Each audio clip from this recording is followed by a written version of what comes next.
Family photos during a wedding day can either be really fun and smooth, or they can be chaotic and stressful. So in order to create a really great experience for your couple and their family celebrating them, I want to give you a couple of tips to make it as smooth as possible.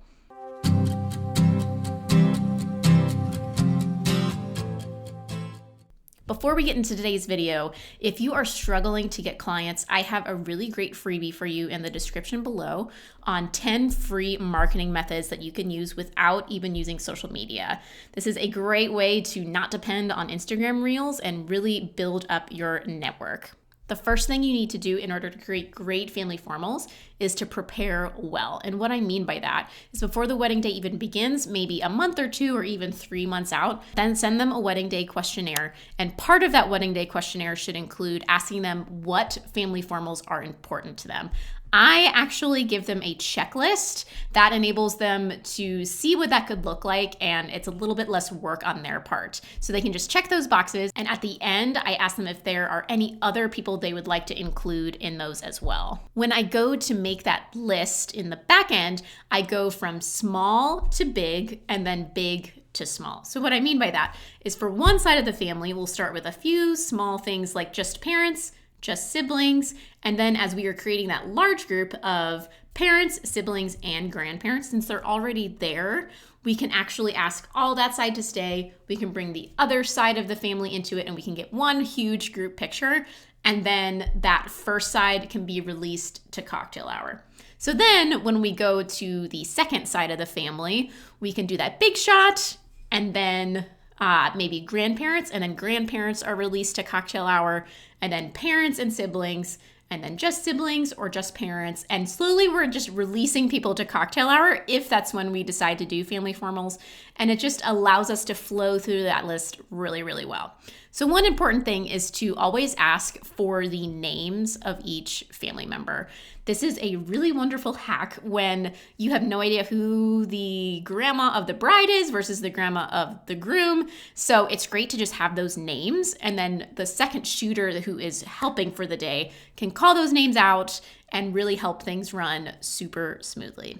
Second, let's talk about timing. So there are two really wonderful times of the day to schedule family formals.